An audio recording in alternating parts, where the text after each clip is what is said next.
there, this is Namgopal Goswami. Today, first of all, I would like to thank you, all of you, to subscribe my channel. And again, I would like to welcome all of you to my channel. As I told you earlier, I have brought you some basic structure. Actually, I have started my journey in the field of YouTube with some basic structure. And whatever basic structure I am providing you are unparalleled. Right? So what I want to provide you is I want to provide some basic structure, some unparalleled, unimaginable basic structure over which you can establish your multi-story building.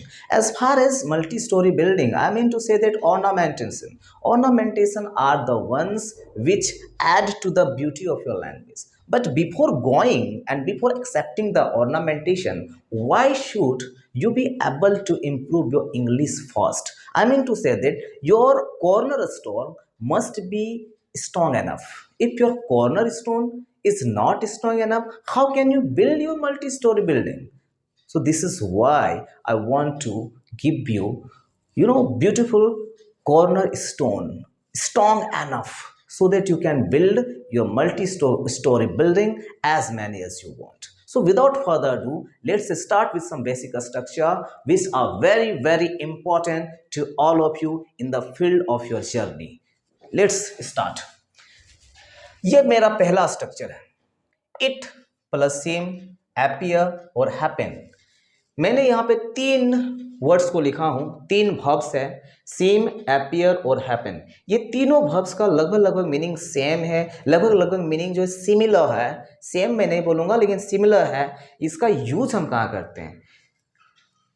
सीम का मतलब होता है ऐसा लगता है कि, appear का मतलब होता है ऐसा प्रतीत होता है कि, happen का मतलब होता है ऐसा होता है कि.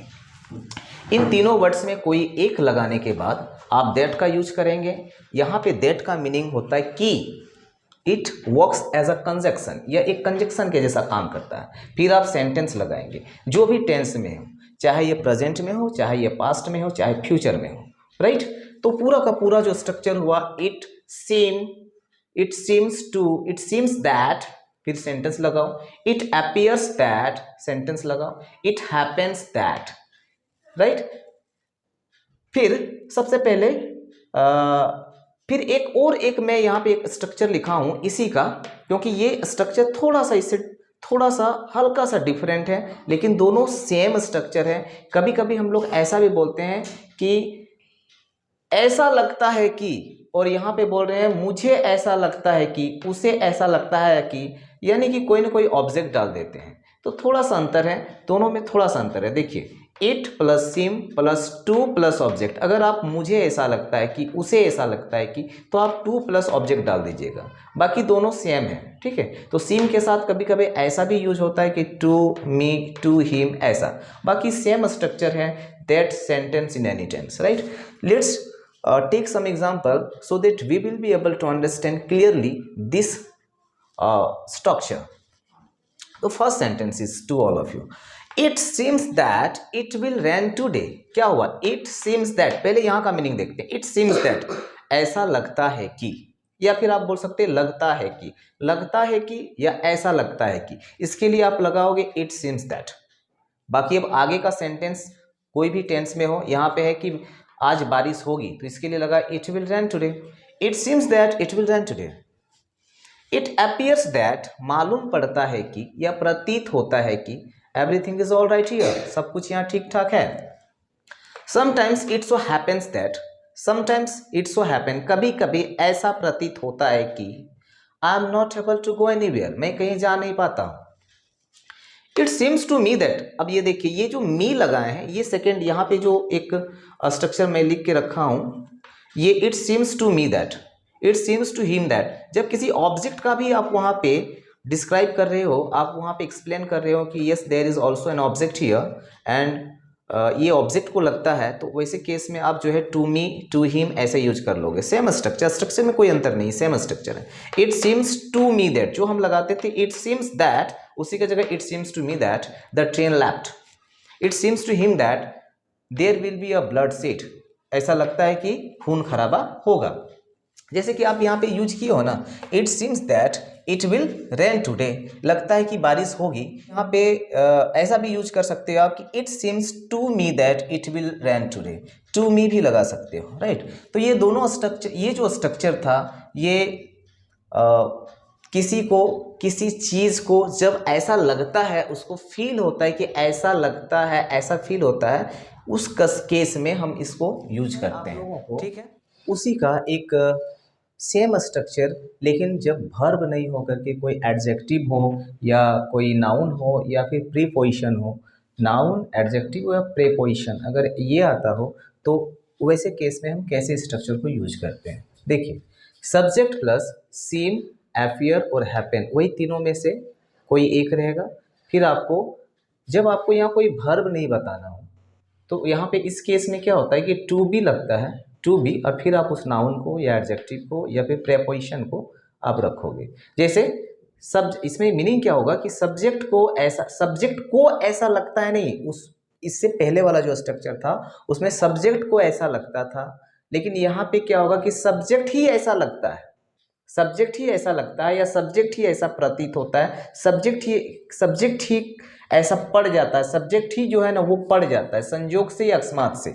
आइए सेंटेंस से आपको ये और अच्छी तरह से क्लियर होगा। अगर हम लिखना चाहेंगे कि वे लोग विदेशी लगते हैं, वे लोग विदेशी लगते हैं, तो बताइए कि वे लोग विदेशी लगते हैं, क्या उन लोगों को लगता है कि वे लोग ही विदेशी लगते हैं, वे लोग विदेशी लगते हैं, तो हम यहाँ पे यूज करेंगे दे, सब्जेक्ट लगाएं, फिर सीम, फिर ये टू बी लगा देंगे, ठीक है। दे सीम टू बी फॉरिनर्स, वे लोग विदेशी लगते हैं। देखिए, अगर यहाँ पे मेरा पहले वाला जो स्ट्रक्चर था वो ये था कि उन लोगों को लगता है, तो उसमें हम बोलते हैं कि it seems to them that, ऐसे। लेकिन यहाँ पे सब्जेक्ट को नहीं लग रहा है, सब्जेक्ट ही किसी तरह का प्रतीत हो रहा है, सब्जेक्ट ही प्रतीत हो रहा है, सब्जेक्ट ही लग रहा है, सब्जेक्ट के साथ ही वो होता है, राइट। तो they seem to be foreigners, वे जो है विदेशी लगते हैं। He appears to be sad, मतलब वह जो है सैड लगता है, वह उदास लगता है।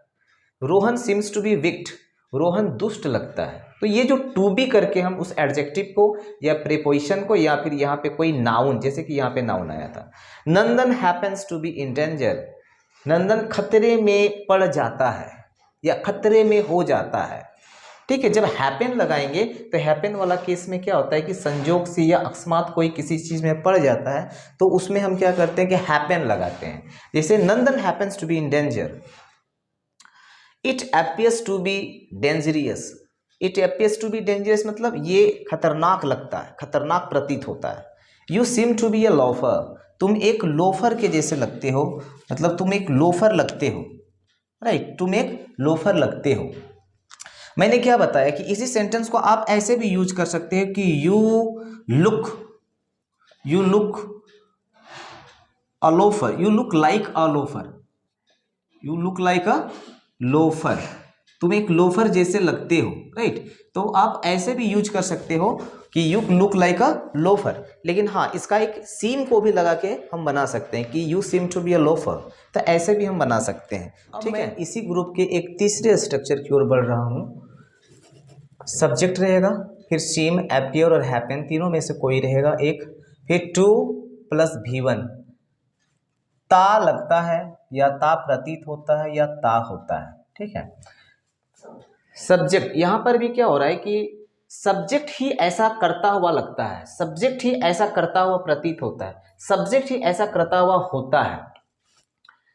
सेंटेंस को देखिए, तुम झूठ बोलते लगते हो, तुम झूठ बोलते लगते हो, you seem to tell a lie, मतलब इसका क्या अर्थ हुआ कि तुम झूठ बोलते लगते हो, लगता है कि तुम झूठ बोलते हो। अगर आप इसको दूसरे शब्दों में इसको बनाना चाहो तो ऐसा इसको बोल सकते हो जो हमने पहला स्ट्रक्चर में पढ़ा कि इट सीम्स दैट, लगता है कि you are telling a lie, you are telling a lie, ऐसा लगता है कि तुम झूठ बोल रहे हो, तो उसी को हम ऐसे बना सकते हैं कि you seem to tell a lie, तुम झूठ बोलते लगते हो, ठीक है, झूठ बोलते लगते हो ना, यू आर टेलिंग अ लाई नहीं, यू टेल अ लाई, लगता है कि तुम झूठ बोलते हो, you tell a lie, sorry, you tell a lie, ठीक है, it seems that you tell a lie. The wheel appears to move, मतलब चक्का घूमता हुआ प्रतीत होता है, क्या है, it seems that, it appears that the wheel moves, ऐसे बोल सकते हैं, दोनों ही तरह से आप एक्सप्रेस कर सकते हो सेंटेंस को। I happen to go there, happen जब भी लगता है, हैपन का मतलब होता है, एक तो होता है कि होता है, कभी कभी अचानक से या संजोग से जो कुछ होता है, वैसे सिचुएशन में हम हैपन का यूज करते हैं। जैसे मैं संजोग से वहां पहुंचता हूं, मतलब ये क्या हुआ, सडनली हुआ, बाई चांस हुआ कि मैं सडनली आई रीच देयर, तो उसी को मैं बोल सकता हूँ कि आई रीच, ऐसे बोलते हैं कि सडनली आई रीच देयर, तो सडनली आई रीच देयर की जगह पे हम ऐसे भी बोल सकते हैं कि I happen to go there, right, I happen to reach there, मैं वहां पे सडनली पहुंच जाता हूँ, अकस्मात से पहुंच जाता हूँ, तो हैपन का यूज इस सेंस में किया जाता है। चूंकि ये वर्ब से, तो अगर इसका नेगेटिव बनाओ तो आपको डज नॉट, डू नॉट भी लगता है। जैसे Sonu doesn't seem to drink, Sonu शराब पीता नहीं लगता है, इसका मतलब it seems that Sonu doesn't drink, ऐसा लगता है कि सोनू शराब नहीं पीता है। Govind seems to smoke, Govind धूम्रपान करता लगता है, इसको हम ऐसे ही बोल सकते हैं कि it seems that Govind smokes. Does the vehicle happen to turn back, क्या ऐसा होता है कि, क्या कभी कभी ऐसा या कभी अचानक से ऐसा होता है कि गाड़ी, व्हीकल जो है अचानक से पीछे आता है, तो इसको ऐसे बोल सकते हैं कि does the vehicle happen to लगाने का मतलब क्या हुआ कि सडनली कोई चीज होना, अचानक से होना, बाय चांस, संजोग से हो जाना। तो does the vehicle happen to turn back, क्या गाड़ी चक्का, क्या गाड़ी जो है पीछे मुड़ता हुआ प्रतीत होता है, पीछे मुड़ जाता है अचानक से, ये कहने का मतलब है, राइट। तो दोस्तों मैं थोड़ा सा मैं एक और सेंटेंस लिखूंगा और उस सेंटेंस को थोड़ा सा, क्योंकि ये थोड़ा सा तीन स्ट्रक्चर इसमें आया और तीनों में कभी कभी हो सकता है कि थोड़ा कंफ्यूजन हो, इसलिए मैं एक सेंटेंस लिखता हूं कि अगर लिखना चाहेंगे कि लगता है कि आज बारिश होगी, लगता है कि तुम झूठ बोलते हो, ठीक है, लगता है कि तुम झूठ बोलते हो, तो हम लिखेंगे it seems that you tell a lie, you tell a lie, इस क्या हो गया कि लगता है कि तुम झूठ बोलते हो। इसी को हम ऐसा भी बोल सकते हैं कि मुझे ऐसा लगता है कि तुम झूठ बोलते हो, तो it seems to me that, it seems to me that, ये टू मी डाल दिए बीच में, it seems to me that you tell a lie, you tell a lie, हम ऐसे भी बोल सकते हैं, राइट, एक तो ऐसा, एक तो ऐसा। अब हम इसको बोल सकते हैं कि तुम झूठ बोलते लगते हो, तो इसको बोलेंगे तब उसको सीधे सीधे हम क्या, कहाँ शुरू करेंगे, यू से, उस सब्जेक्ट से जिसको हमको, जिसके बारे में मुझे कहना है, you seem to tell a lie, तुम झूठ बोलते लगते हो, तो ऐसा भी हम बना सकते हैं। तो ये रहा आज का स्ट्रक्चर, उम्मीद है कि आप लोगों को ये अच्छी तरह समझ में आया होगा। Thank you for watching.